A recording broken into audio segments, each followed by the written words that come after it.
নমস্কার বন্ধুরা, আমি তনুশ্রী। ওয়েলকাম টু তনুশ্রী রান্নাঘর। আজ আমি আপনাদের কাছে খুবই সুস্বাদু মজাদার রেসিপি নিয়ে এসেছি, ব্রেড পকোড়া বা ব্রেড রোল। বাড়িতে হঠাৎ কোনো আত্মীয় চলে আসলে খুব চটজলদি এই রেসিপিটা বানিয়ে দিতে পারবেন, বা বাচ্চাদের টিফিনেও আপনারা খুব কম সময়ে এটা বানিয়ে দিতে পারবেন। রেসিপিটা শুরু করার আগে আপনাদের কাছে একটাই রিকোয়েস্ট, যদি আপনারা ফেসবুক থেকে দেখে থাকেন তাহলে অবশ্যই একটু সাপোর্ট দিয়ে পাশে থাকবেন, ফলো করে দিবেন। যদি ইউটিউব থেকে দেখে থাকেন তো সবাই চ্যানেলটি একটু সাবস্ক্রাইব করে দিবেন, আর কমেন্টে অবশ্যই জানাবেন এরপর আপনারা কি রেসিপি দেখতে চান। চলুন তাহলে রেসিপিটা দেখে নেওয়া যাক। প্রথমে আমি 3টা সেদ্ধ আলুকে গ্রেট করে রেখেছি। এরপর ওপর থেকে কুচনো পেঁয়াজ দিয়ে দিচ্ছি, 2টা কাঁচা লঙ্কা কুচো দিয়ে দিচ্ছি। এরপর কিছু গুঁড়ো মশলা দিয়ে দেবো, যেমন জিরে গুঁড়ো, ধনে গুঁড়ো, হলুদ গুঁড়ো, লঙ্কার গুঁড়ো আর স্বাদ অনুযায়ী লবণ। এই সবগুলো দিয়ে আলুর সাথে ভালো করে মেখে নেব।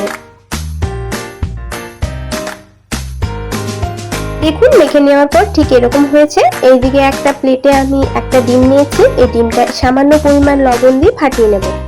ভালো করে ফেটিয়ে নেওয়ার পর আমি পাউরুটি নিয়েছি। পাউরুটির মধ্যে যে ব্রাউন বর্ডার গুলো থাকে ওগুলোকে আমি ছুরির সাহায্যে কেটে নিয়েছি। এরপর একটা প্লেটে জল দিয়েছি, পাউরুটিটা জলের মধ্যে ভিজিয়ে ভালো করে চেপে চেপে আবার জলটা বার করে নিয়েছি। এরপর মশলা দিয়ে মেখে রাখা যে আলুটা ছিল ওটা মাঝের মধ্যে দিয়ে চারিপাশটা এরকম করে আমি একটা গোল শেপ দিয়ে দেবো। চারিদিকটা মুড়ে ঠিক এরকম ভাবে গোল শেপ দিয়ে দিয়েছি। এরপর যে ফেটিয়ে রাখা ডিমটা ছিল ওটার মধ্যে এটা দিয়ে দেবো। ব্রেডটার মধ্যে ভালো করে ডিমটা চারিদিকে বুলিয়ে নেব। এরপর আমি ব্রেড ক্রাম্বস নিয়েছি, এই ব্রেড ক্রাম্বসের মধ্যে দিয়ে দিচ্ছি। ভালো করে চারিদিকটা এটাও নিয়ে নিতে হবে। দেখুন, ভালো করে করে নিয়েছি। একটা পকোড়া কিন্তু রেডি। এরকম ভাবে সবগুলোই করে নেব।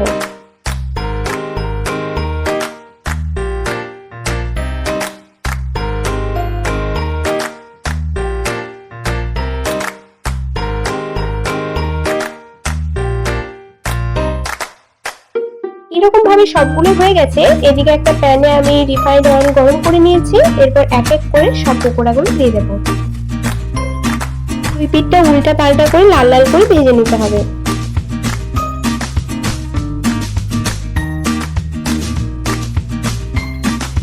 দেখুন কতটা ক্রিস্পি লাল লাল করে ভেজে নিয়েছি। এরপর এগুলো তুলে দেবো। আবার বাকি যেগুলো আছে ওগুলো আমি একই রকম ভাবে ভেজে নিয়েছি, এগুলোকেও আমি তুলে নেবো।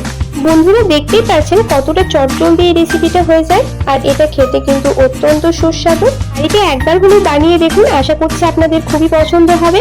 তাহলে আজকে এই পর্যন্তই, দেখা হবে অন্য কোনো একটা ভিডিওতে।